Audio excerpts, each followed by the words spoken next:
Bonjour à tous. Est-ce que ça va? Moi aussi ça va. Bien.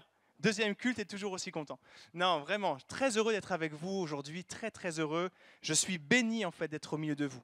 Vraiment. Et je tiens à vous le dire parce que c'est important de savoir qu'on peut être une source de bénédiction pour les autres et vous l'êtes. Une source de bénédiction pour moi. Amen. Euh, alors oui, je suis venu avec toute la famille. Toute la famille est là. Et on était très frustrés, nous aussi, de ne pas venir la première fois, vraiment. Et on remercie le Seigneur pour ce temps-là. C'est un temps qu'il a voulu, c'est lui qui le permet, et que nous puissions être simplement ouverts à sa parole. Et cette parole qui demeure, qui est source de vie, qu'elle puisse venir vraiment implanter en nous cette vie éternelle, puissante, pour pouvoir ensuite la faire rayonner autour de nous. Amen. Amen. Moi et ma maison, nous servirons l'Éternel. Ah là là, quelle belle parole de Josué. Juste pour remettre dans le contexte, Josué à ce moment-là, il parlait à toutes les tribus d'Israël et il leur a pas dit « allez-y et faites ce que je vous dis, vous verrez, ce sera peut-être un peu compliqué. » Non, non, non. Il a dit « ok, maintenant il faut qu'on se tourne vers Dieu. Moi, je donne l'exemple. Je vais déjà me tourner vers Dieu, servir l'Éternel, moi et ma maison. Et vous, suivez-moi. » Et ça, c'est déjà une parole très forte. C'est-à-dire que quand on pense à ma famille d'abord, quand on pense au fait qu'on veut mettre les autres avant nous, ça veut dire que nous, on est en capacité et on a décidé de pouvoir montrer l'exemple, de pouvoir marcher devant. On ne dit pas faites et débrouillez-vous. On dit, eh bien, venez avec moi, on va ensemble avancer et servir l'Éternel et œuvrer pour sa gloire. Amen. Ma famille d'abord. Ah, ma famille d'abord. Quel beau programme. C'est merveilleux dans ce titre-là. Alors, ce n'est pas le titre seulement d'une série télévisée. Hein. Je crois qu'en plus, la blague a déjà été faite. mais, c'est surtout la volonté, la décision, et c'est biblique, hein, de dire, eh bien, ce n'est pas moi d'abord, c'est eux. Mes enfants, ma femme, ceux qui sont autour de moi, mes neveux, mes nièces, mes frères, mes sœurs, mes parents, ma famille spirituelle, toute l'Église. L'Église ici, dans ces murs-là, mais l'Église dans le monde entier. Et même tous ceux qui sont dans ce monde, qui ne sont pas encore à Jésus, mais qui un jour rencontreront Jésus et qui feront partie de notre famille, de la famille de Dieu. C'est eux d'abord. Et ça, c'est tellement biblique. C'est tellement biblique de pouvoir mettre les autres avant nous. Dans la Bible, c'est écrit que je puisse diminuer et que lui grandisse, que Jésus grandisse en moi. Et si Jésus grandit en nous, il n'y a pas de place. Il n'y a pas de place pour l'égoïsme, il n'y a pas de place pour moi, je. Il y a de la place que pour les autres. Quand on regarde à Jésus, on voit bien qu'il n'a fait que ça. Jésus n'a fait que ça. Accueillir, comprendre, écouter, se mettre à la portée d'eux. Et c'est ce qu'il nous appelle à faire. Dans la Bible, c'est écrit aussi, tu aimeras ton prochain comme toi-même. Oui, il faut s'aimer. Et ça, c'est une grâce de Dieu. Et pour ceux qui peut-être ne s'aiment pas encore, pas complètement, pas vraiment, avec Dieu, c'est possible de s'aimer et de réaliser que nous sommes des créatures merveilleuses qu'il a faites. C'est ce que Dieu est capable de faire. Dieu apporte par sa main, son action, son esprit, une guérison en nous. Et je peux vous le dire vraiment, par vécu, hein, Dieu nous apprend à nous aimer, même dans nos imperfections. Et pourquoi même dans nos imperfections? Parce que, au travers de mes imperfections, je vois la grâce de Dieu. Je vois la grandeur de Dieu. Parce que ce que je suis n'est rien d'autre que l'effet de sa grâce. Le fait que nous soyons ici rassemblés n'est rien d'autre que l'effet de sa grâce. C'est lui qui fait toutes choses. C'est lui qui est la source de toutes choses. Et c'est même écrit, Galates 5,13, « Rendez-vous par amour, serviteurs les uns des autres. L'autre avant moi, et pas moi avant les autres. » On est d'accord? Ok. Alors, Dieu nous a fait la grâce de pouvoir devenir parents. Et je tiens à souligner ça, c'est vraiment un cadeau de la part de Dieu, d'être parent. Lorsque vous êtes au départ unis avec votre épouse, ou épouse si c'est une femme, hein, évidemment, eh bien, il y a d'abord la construction on crée des liens solides en Jésus. Voilà, mais il n'y a que nous et nous-mêmes, quoi. Il n'y a que nous, quoi. Notre petit cocon, notre petite bulle et tout ça. Et ça va, et ça va. Et à cette époque, moi, je me souviens, quand on s'est marié avec ma femme, on pouvait nous parler d'enfants. Je travaillais déjà dans le milieu des enfants, je suis enseignant. Je vous assure que le jour où elle est tombée enceinte de notre premier garçon, il s'est passé quelque chose. J'ai réalisé la responsabilité du père ou de la mère, la responsabilité du parent. Et vraiment, ça a été comme, pas comme quelque chose qui est venu me terrasser et me dire vraiment, tu n'es qu'un bon à rien, tu n'arriveras jamais à rien. Non, mais quand même, j'ai réalisé à quel point j'avais besoin de Dieu. Comme jamais. Parce que c'est tellement puissant à ce moment-là de se dire, c'est pas seulement un petit bébé qui va rester à cet état de bébé, il va grandir. Et j'en ai pour quelque temps. Ça va pas durer 3 jours, ni un mois. Ça va durer quelques années et même toute ma vie. Ce sera toujours mon enfant, hein, toujours. Ça, voilà. Et c'est une vraie responsabilité. Et à tel point que je vous assure, je vous le dis avec mon cœur, moi, je n'ai pas connu mon papa biologique, il n'a pas voulu de moi. Ok ? Donc, mais quand bref, il y a mon parcours, mais quand j'ai rencontré Jésus, j'ai reçu de lui la guérison, une guérison réelle, profonde, qui m'a permis de pouvoir pardonner à cet homme. Aujourd'hui, cet homme, je sais qui il est. J'ai pu, voilà, je sais même à quoi il ressemble, puisqu'en fait, je lui ressemble un petit peu. Donc, physiquement parlant, vous voyez, je ne peux pas trop le renier. Et pourtant, on ne se connaît pas. En fait, il n'y a pas eu de connexion. Hein. Mais si il m'arrivait de le rencontrer aujourd'hui, je vous assure devant Dieu, j'ai plus aucune rancœur, aucune amertume, rien, en fait, rien. Parce que mon Père Céleste est plus important. Il est venu guérir et m'apporter le pardon qui libère de tout poids à ce niveau-là. Et moi, du coup, quand je suis devenu papa, je me suis dit, je ne suis pas meilleur que mon père qui m'a abandonné. Je ne suis pas meilleur que lui. Je ne suis pas plus grand que lui. J'ai juste le privilège de connaître Jésus et le privilège de recevoir un enfant dans ma famille. Et je trouve ça juste glorieux. Amen. Et quand j'ai entendu les enfants là, tout à l'heure, prier, je pleurais. Je trouvais ça juste magnifique. Puisque moi-même, je n'ai pas connu Dieu en tant qu'enfant, je voudrais dire et redire encore, c'est un privilège de pouvoir connaître Jésus quand on est enfant. Les enfants, c'est un cadeau de Dieu que vous puissiez déjà être dans sa maison et le louer, lui dire merci pour qui il est, le connaître. C'est un cadeau et eux-mêmes sont des cadeaux. Amen. Alors on va se poser quelques questions quand même. Lorsqu'on devient parent, la responsabilité du fait de devenir parent nous amène à nous poser une question d'abord essentielle, c'est mais qu'est-ce que je vais faire de cet enfant ? Qu'est-ce qu'il va devenir ? En gros, quel héritage je vais lui laisser ? Qu'est-ce que je vais laisser à mon enfant ?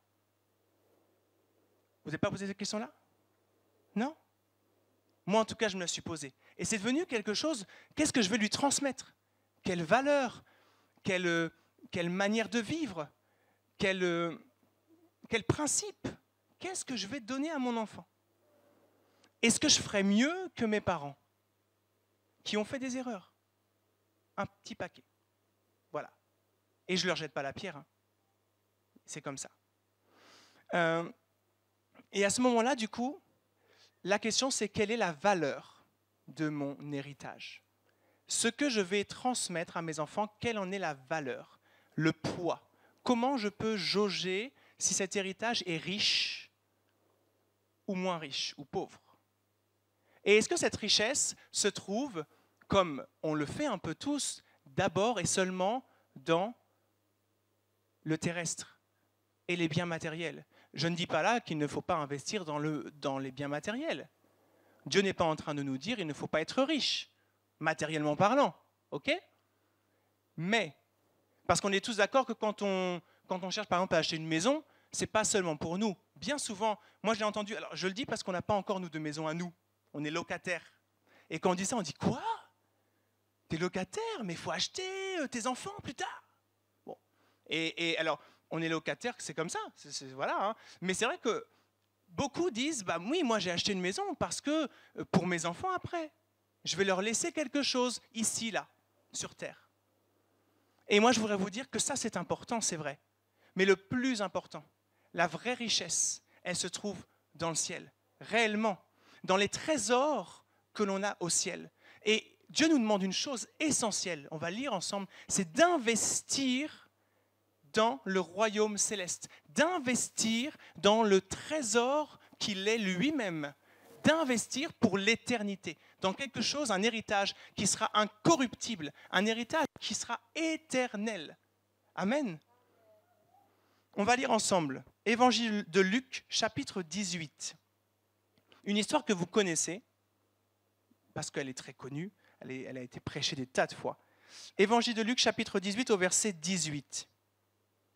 Un chef interrogea Jésus et dit, « Bon maître, que dois-je faire pour hériter la vie éternelle ?» On parle d'héritage. Jésus lui répondit, « Pourquoi m'appelles-tu bon ? Il n'y a de bon que Dieu seul. Tu connais les commandements, tu ne commettras point d'adultère, tu ne tueras point, tu ne déroberas point, tu ne diras point de faux témoignages. Honore ton père et ta mère. J'ai, dit-il, observé toutes ces choses dès ma jeunesse. » Jésus, ayant entendu cela, lui dit, « Il te manque encore une chose. » C'est-à-dire qu'il a tout fait, tout. Il a été un enfant modèle, qui a suivi les règles à la lettre, et qui aujourd'hui se retrouve comme un jeune homme riche, riche de biens matériels. Et on pourrait peut-être penser riche spirituellement, puisqu'il a suivi les règles de la loi. Mais Jésus lui dit, « Il te manque encore une chose, vends tout ce que tu as. Distribue-le aux pauvres et tu auras un trésor dans les cieux. Puis viens et suis-moi. » Et lorsqu'il entendit ces paroles, il devint tout triste, car il était très riche. Jésus, voyant qu'il était devenu tout triste, dit qu'il est difficile à ceux qui ont des richesses d'entrer dans le royaume de Dieu. Il est plus facile à un chameau de passer par le trou d'une aiguille qu'à un riche d'entrer dans le royaume de Dieu. Attention, ça veut quand même dire qu'investir dans le monde ici-bas peut nous faire perdre la tête, peut nous voiler l'essentiel, peut obscurcir notre regard. On a besoin de l'éclairage de Dieu, on a besoin de l'équilibre de Dieu, on a besoin de sa sagesse, pour que tout cela ici, notre quotidien, tout ce qu'on a, tout ce qu'on possède, ne prenne pas la place de lui et de l'essentiel qu'il est en nous et pour nous. Amen. Car il est plus, oui, j'ai lu ça. Ceux qui l'écoutaient, dire, et qui peut être sauvé ? Qui peut être sauvé alors ? Parce que même si lui, il a tout respecté, tout écouté, en plus il est riche, il a tout pour lui, et apparemment il repart tout triste, c'est pas bon quoi. Et toi tu nous dis que même un chameau, il passe par le trou d'une aiguille, et voilà, donc en fait on ne peut pas. Jésus répond, ce qui est impossible aux hommes est possible à Dieu. Ce n'est pas possible pour nous. On n'a pas la capacité de se sauver. Quoi qu'on fasse, ce n'est pas un salut par les œuvres, c'est réellement un salut par grâce. On ne mérite rien, absolument rien. Pierre dit alors, voici, nous avons tout quitté, nous t'avons suivi. Et Jésus leur dit, je vous le dis en vérité, il n'est personne qui ayant quitté à cause du royaume de Dieu, la maison, sa femme, ses frères, ses parents ou ses enfants, ne reçoivent beaucoup plus dans ce siècle-ci et dans le siècle à venir la vie éternelle. Nous ne nous appartenons plus à nous-mêmes. Notre famille ne nous appartient pas. Nos enfants ne nous appartiennent pas. Ils sont à Jésus. Amen. Et on veut le déclarer, on veut les rendre à Jésus, les donner à Jésus. Amen. Amen. Ici, on a vraiment l'opposition entre ce jeune homme riche qui semble bon sous tout rapport et qui pourtant se sent totalement incapable de donner le tout, le plus profond, de tout abandonner pour Jésus. Il n'a pas conscience ou il ne comprend pas à ce moment-là qu'il va recevoir bien plus. C'est ce que dit Jésus après. Celui qui est capable de tout laisser pour moi, il hérite la vie éternelle. Et pas seulement pour lui et sa famille. Pour lui et sa famille. La Bible dit, Matthieu 6, que là où est notre trésor, là est notre cœur.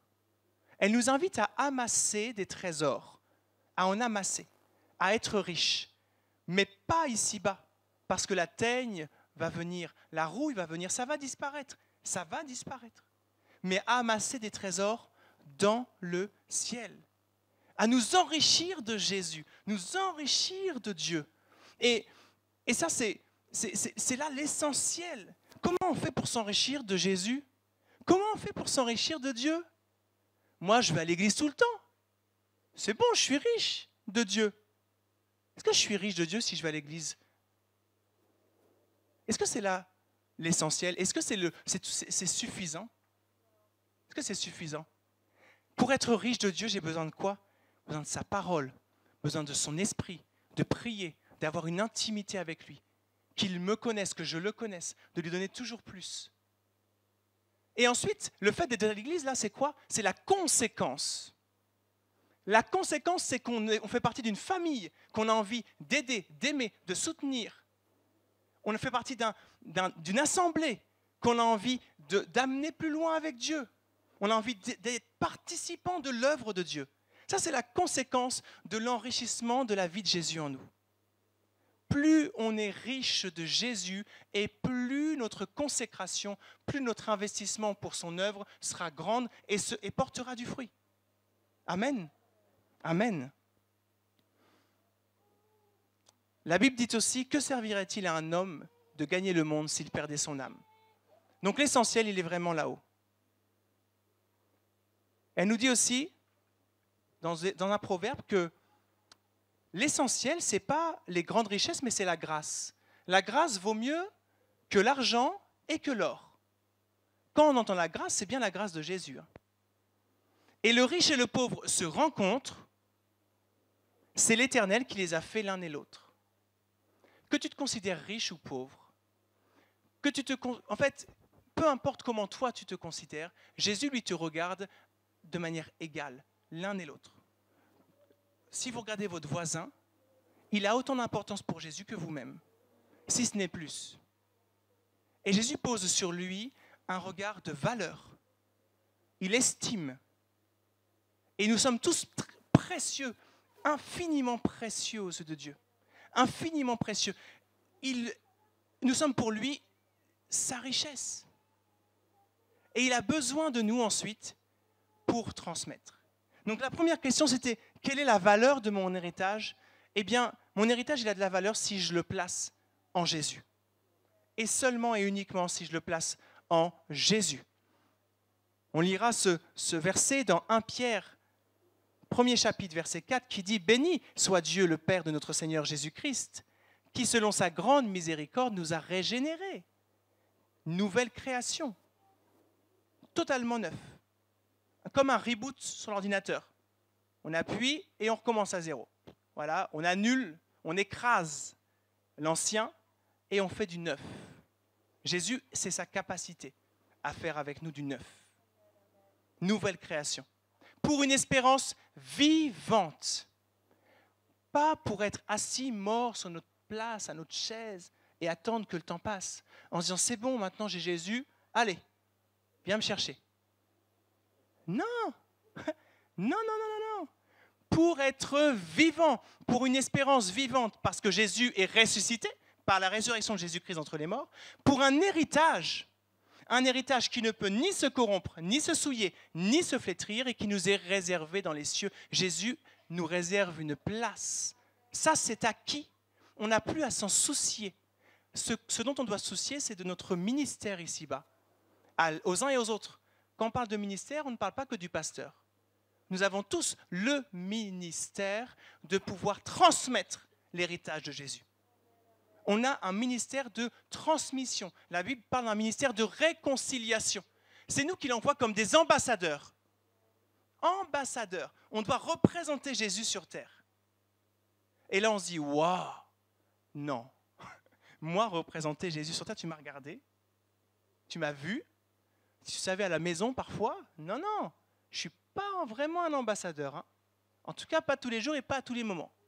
J'ai des petits moments de fatigue, des petits moments de faiblesse. Hein. En tout cas, moi, j'en ai. Mais, Dieu nous équipe. Dieu nous arme. Et surtout, Dieu réussit et peut nous utiliser lorsqu'on est capable de reconnaître cette faiblesse. Quand on vient à lui totalement vulnérable, en disant « Mais Seigneur, moi je ne peux pas, je ne sais pas, j'ai mal fait, pardon. » Voilà. C'est à ce moment-là que le Seigneur a toute la place en nous pour venir grandir et se glorifier au travers de nos vies. Amen. Amen. Alors, première chose, choisissons d'avoir un héritage de valeur. Si ce n'est pas fait pour quelqu'un ici ce matin, choisis de placer ton héritage au ciel. Choisis d'investir dans le céleste, dans ce qui appartient à Jésus et qu'il veut te communiquer. Choisis que cet héritage puisse ainsi être incorruptible, éternel, et qu'il puisse ensuite être transmis à ceux qui sont autour de toi. Amen. Amen. Ensuite, on va se poser la question du coup de la transmission. Dans la Bible, c'est écrit « Faute de connaissance, le peuple meurt ». Ça veut dire que la transmission, ce n'est pas quelque chose où on est là devant et on dit « Voilà comment il faut faire, tu as tout le mode d'emploi, c'est parti ». Ah non, ça ne fonctionne pas comme ça. Vous pouvez essayer. Hein. Moi, je suis enseignant tous les jours. Je me retrouve face à des élèves qui ne comprennent pas. Et si je leur donne juste le manuel en disant « lis la leçon et tu vas comprendre », ils ne comprennent toujours pas. Voire ils sont encore plus paumés. Hein. Donc, il y a bien un moment donné où il faut trouver le moyen, les clés, les astuces pour transmettre, pour communiquer, pour qu'il y ait un passage, une passation. D'accord ? Faute de connaissance, le peuple meurt. Il faut donc que ce soit connu, intégré, quoi. Et c'est notre responsabilité. C'est une question de vie ou de mort. Sinon, il meurt. Moi, je vous parle de mon métier d'enseignant, mais pour ce qui concerne l'héritage de Jésus, si on ne le transmet pas à nos enfants d'abord, à nos familles, à nos amis, à nos collègues, à nos voisins, à tous ceux qui sont là autour de nous, si on ne transmet pas, c'est une question de vie ou de mort pour eux. C'est notre responsabilité. Jésus n'a pas dit, reste à ta place, tu as raison, on va faire autrement. Non, il te dit, allez, fais de chaque nation des disciples. C'est pour vous, hein, et moi. Ce n'est pas que pour nous. Ok ? Du haut de l'estrade, c'est pour chacun. C'est pour chacun. Et alors, forcément, on se pose la question, mais comment je peux m'assurer que cette transmission, elle fonctionne ? Comment je peux m'assurer qu'elle fonctionne ? Alors, on va d'abord lire un texte et après, on va avoir un petit schéma, vous allez voir. Pas compliqué, en tout cas, on ne va pas le compliquer. Hein. On va lire un texte dans Éphésiens. Éphésiens au chapitre 6. Éphésiens, chapitre 6, au premier verset. Ah, les enfants, c'est pour vous. C'est le moment où il faut écouter. D'accord ? C'est vraiment, voilà, c'est-à-dire que là, c'est à vous de prendre les choses en main. OK ? Ah oui, parce qu'il n'y en a pas que pour les parents. Hein. Enfants, c'est Dieu qui vous le dit. Hein. Vas-y. Voilà. C'est bon, on a fini, bonne journée, voilà, c'est bon, ça y est. S'il l'a dit, il va le faire. Où sont les parents d'Emmanuel ? Est-ce qu'ils sont là ? Non, ils ne sont pas là. Est-ce qu'il pourrait nous dire s'il obéit toujours à ses parents ? Est-ce que tu obéis toujours, Emmanuel ? Ah, voilà. Oh là là, mais c'est fou, pourtant la Bible a dit d'obéir à ses parents, c'est facile. Ça devrait être facile. Enfants, obéissez à vos parents selon le Seigneur, car cela est juste. Honore ton père et ta mère, afin que tu sois heureux. Heureux, ça veut dire béni. Hein. Afin que tu sois heureux et que tu vives longtemps sur la terre. Bon. Et ensuite, et vous, père ? Ah oui, c'est pas juste le boulot des enfants et puis nous, on les regarde faire. Et vous, père, n'irritez pas vos enfants, mais élevez-les en corrigeant et en instruisant selon le Seigneur. N'irritez pas vos enfants. Pardon, Seigneur. J'irrite, j'ai irrité mes enfants. Je ne sais pas pour vous, hein, mais il y a des moments où je n'ai pas été mesuré, équilibré, ou agacé, fatigué, énervé de répéter, manquant de patience, de bienveillance, d'amour, de tout ce que Dieu veut nous communiquer, j'ai irrité mes enfants. Pour l'exemple, nous avons le bonheur d'avoir eu un premier garçon extrêmement vivant. Mais c'est important de retenir le extrêmement. Hein. C'est-à-dire qu'il y en a qui sont vivants, des enfants, puis il y a des enfants qui débordent de cette vie. Bah lui, il déborde.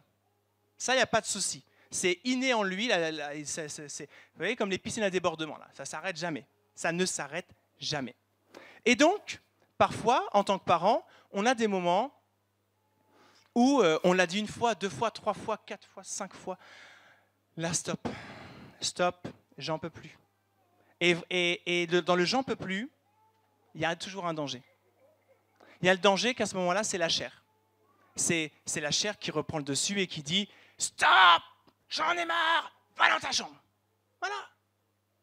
Et là, quand on fait ça, bah, je ne suis pas sûr qu'on soit dans le « élevez-les » en les corrigeant et en instruisant.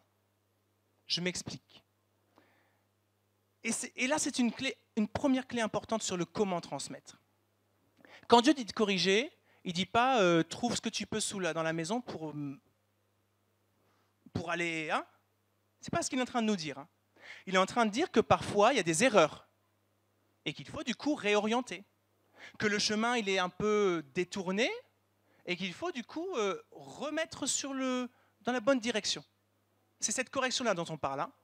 On n'est pas sur le physique. Il y a eu le temps de la transmission au coup, où tu vas voir que tu vas comprendre. Tu vas voir, ok ? Et il y en a qui diront, oui, c'était quand même mieux avant, parce qu'au moins ils étaient bien élevés les enfants. Est-ce que ça a empêché que certains peut-être se perdent ? Que certains fassent les bêtises qu'on ne voulait pas qu'ils fassent.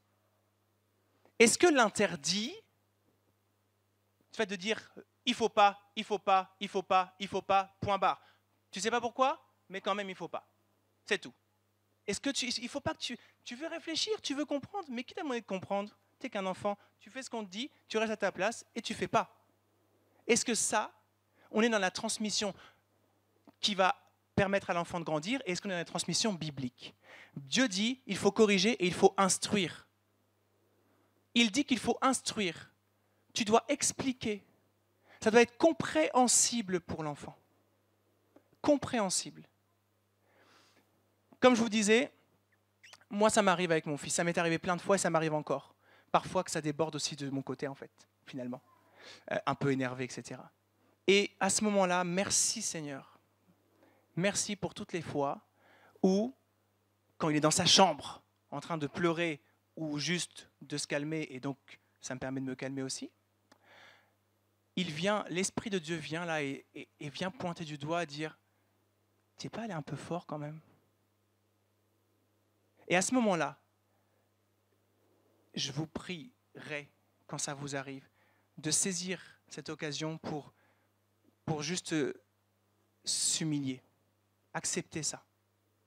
Acceptez d'aller toquer à la porte de la chambre de votre enfant, qui est peut-être en larmes, parce qu'il n'a pas trop compris en fait. Parce qu'il ne faut quand même pas oublier que chez l'enfant, il y a quand même une part de spontanéité qu'il ne gère pas encore vraiment.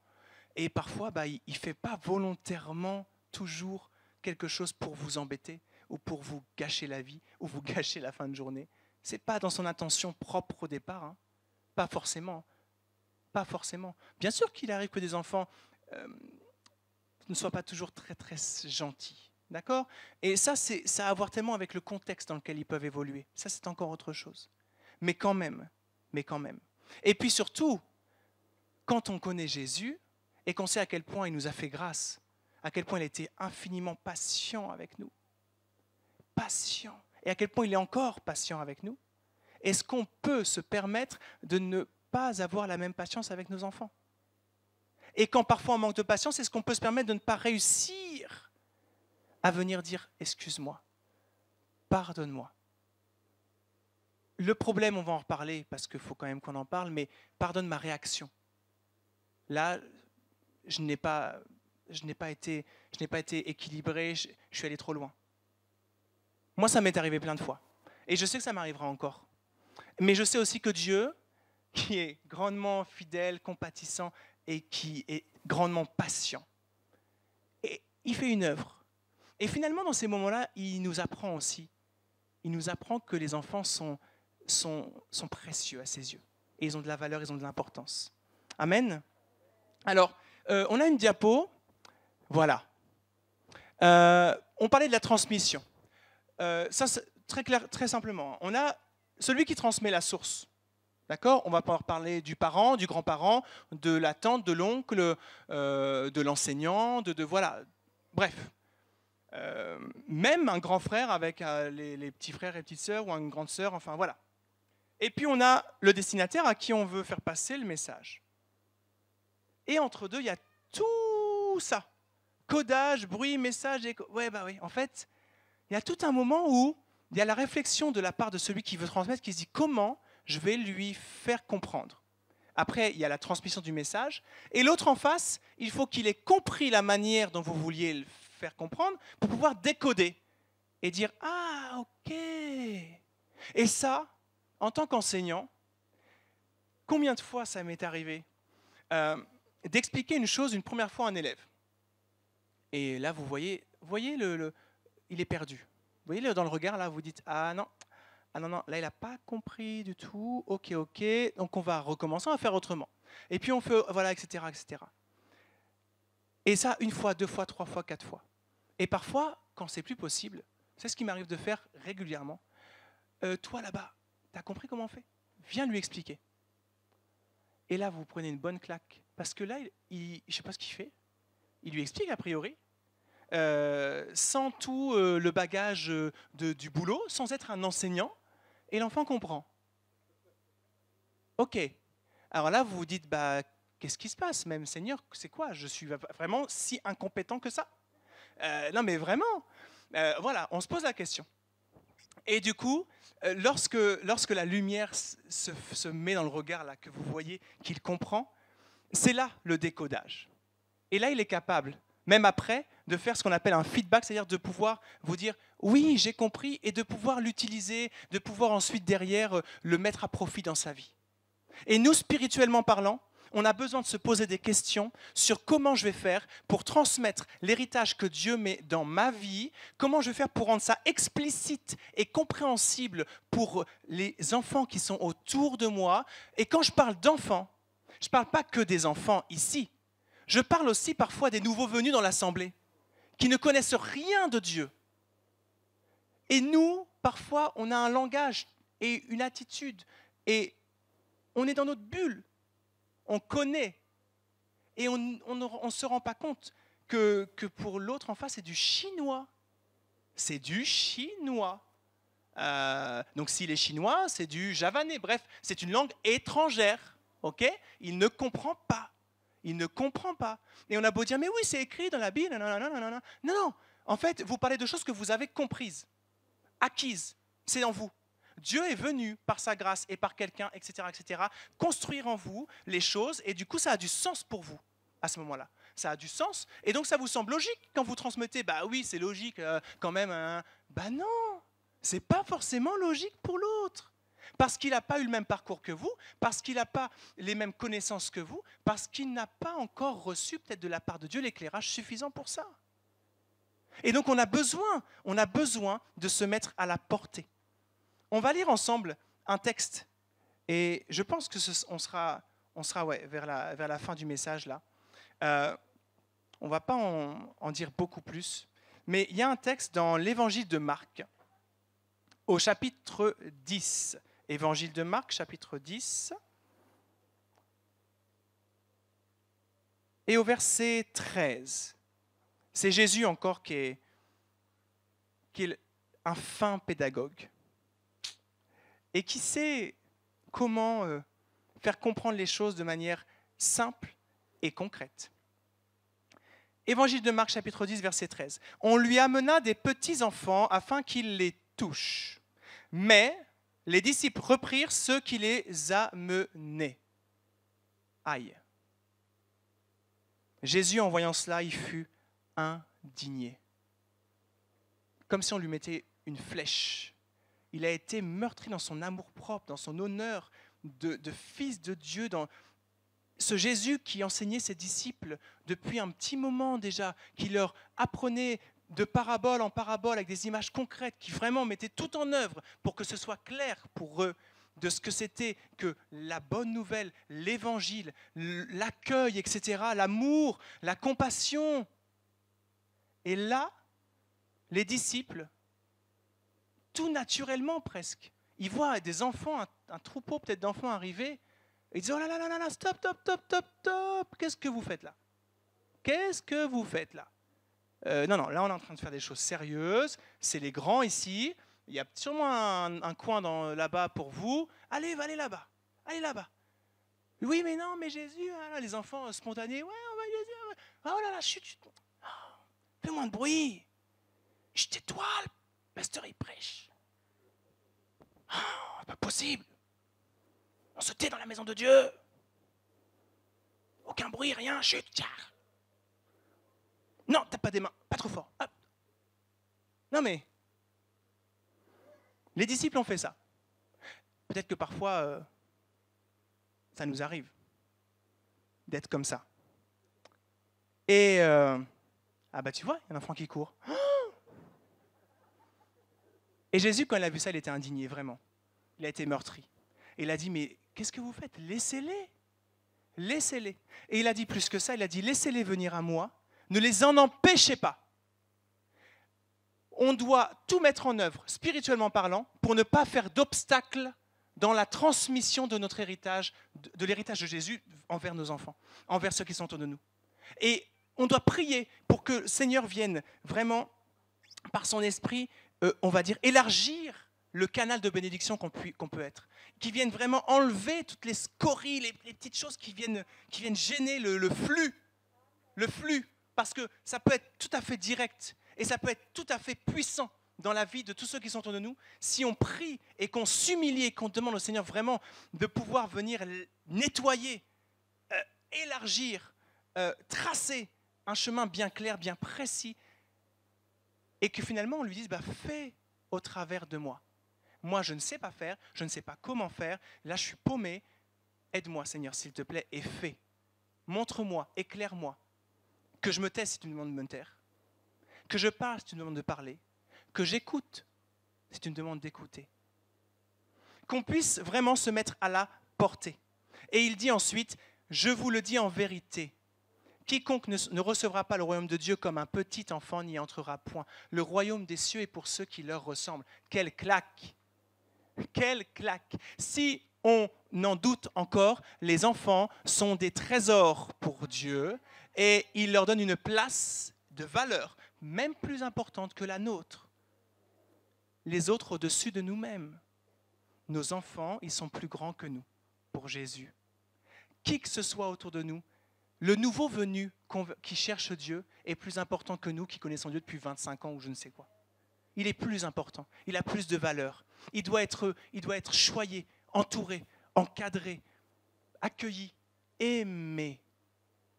Aimé. Et on a besoin de l'aide de Dieu pour savoir comment aimer. La Bible dit aussi qu'il faut, quand on prêche la parole, mais même quand on partage l'évangile, qu'il faut être dans le fait de reprendre, de censurer, d'exhorter. Oui, il faut un cadre. Il faut parfois dire stop, là non, ça ne va pas. Mais il faut savoir le faire de la bonne manière.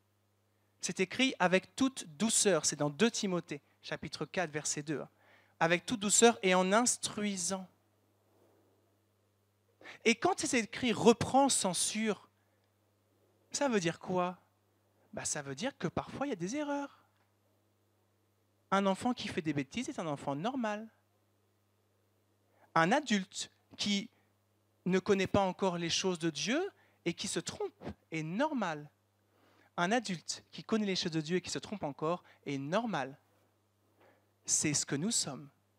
c'est ce que nous sommes. Ça ne veut pas dire qu'il faut faire du coup tout et n'importe quoi et qu'on peut se tromper à tout va. Ça veut surtout dire qu'on a besoin de la grâce de Dieu. On a besoin de sa grâce en nous. On a besoin de se plonger dans la parole, dans la prière, d'être à chercher le cœur de Dieu. On a besoin de lui. Paul a dit, je me suis fait tout à tous. J'ai relu dernièrement ce passage et ça m'a impacté. Parce que quand on lit tout, il dit vraiment, voilà, j'étais avec les Juifs, j'ai fait comme les Juifs. J'étais avec les faibles, j'étais faible.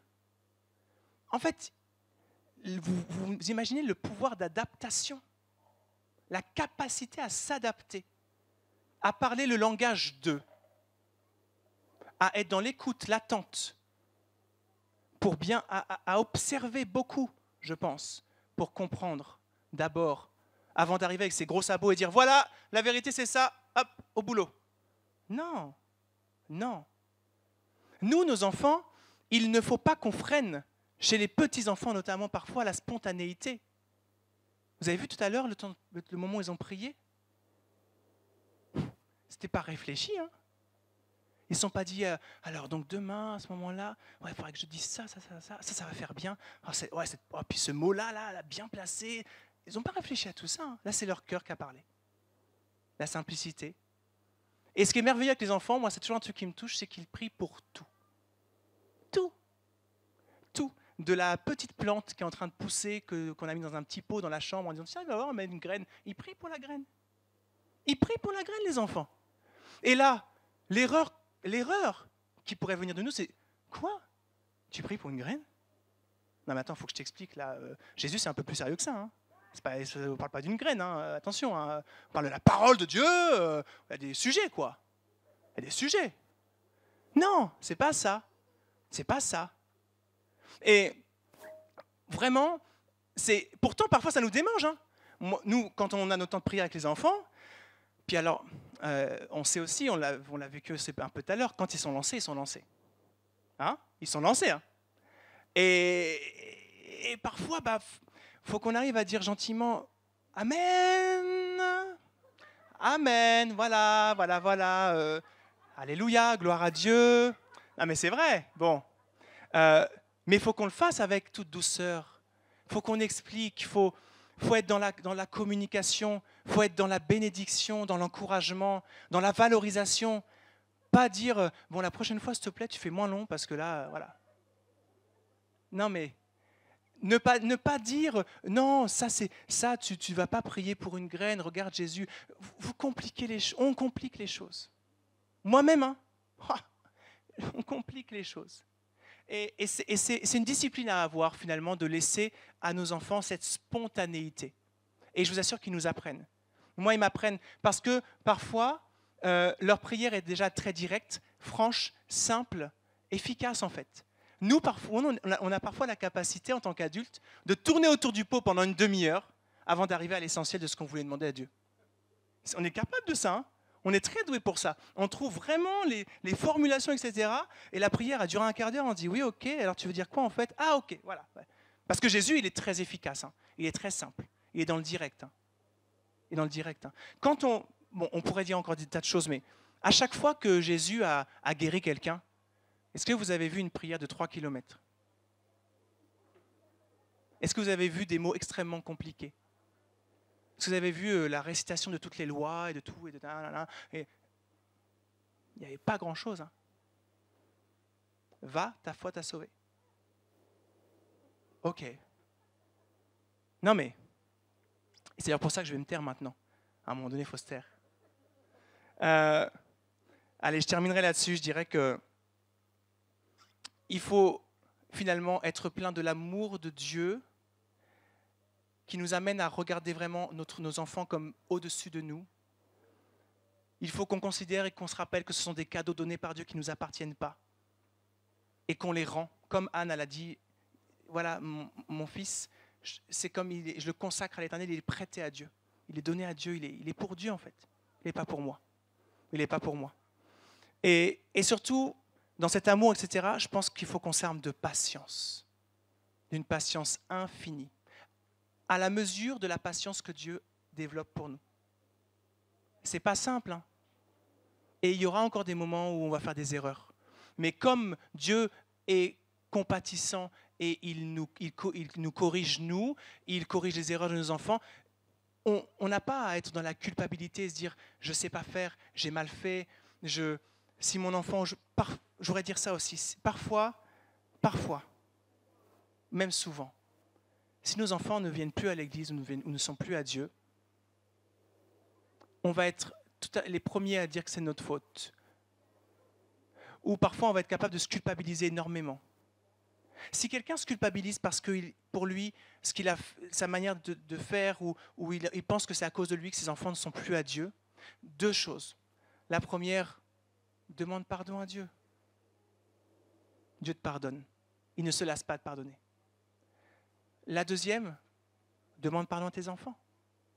Si dans le parcours, tu as pensé que c'était à coup de Bible qu'il fallait faire comprendre les choses et qu'en fait, à force de taper avec la Bible, tu leur as fait mal. Et donc, en leur faisant mal, ils ont décidé de ne plus avoir mal, ils sont partis.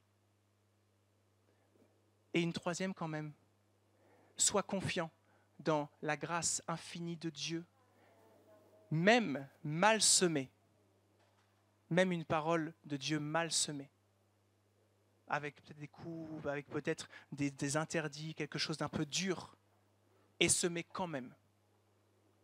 Et moi je crois fermement que quand la parole de Dieu est semée, elle ne revient pas à elle sans avoir fait son effet. Je crois fermement que Dieu est celui qui vient à un moment donné rattraper les choses, qui vient pallier à toutes nos erreurs. Il pallie à toutes nos erreurs. Il vient vraiment rétablir, il vient corriger, il vient améliorer. Il guérit, il restaure. C'est ce que Dieu fait. Et nos enfants, si peut-être on a mal fait à un moment donné, Dieu est capable de venir corriger nos erreurs. Amen. Instruis l'enfant selon la voie qu'il doit suivre. Seigneur, aide-nous à le faire. Et quand il sera vieux, il ne s'en détournera pas. Donne-nous de la patience. Ce n'est pas pour tout de suite. Même si c'est bien parti, dans le chemin, il y aura peut-être des choses compliquées un jour, à un moment donné. Mais je sais que si l'instruction est passée, que toi, Seigneur, à un moment donné, tu te révéleras à lui, tu le rattraperas, tu viendras le rechercher, si besoin est. Ce n'est pas toujours besoin, mais… Et surtout, donne-moi de la patience. C'est normal que si j'ai répété depuis tellement d'années déjà qu'il ne faut pas faire ça ou qu'il faut se calmer. Mon fils a 9 ans aujourd'hui. Ça fait 9 ans qu'il est toujours aussi débordant d'énergie. Et pourtant, on lui a dit plein de fois qu'il fallait être plus calme, etc. Et tout ça. Alors, il grandit un peu, il est un peu plus… Mais il reste qui il est. Et moi, là, quand j'ai relu ça, le Seigneur m'a dit, mais quand il sera vieux, ok ? Quand tu seras très vieux, c'est vrai, mais patience, patience. Je vais inviter l'équipe de louange à monter, on va terminer là. On va terminer. La première des choses, évidemment, c'est d'être régénéré en Jésus.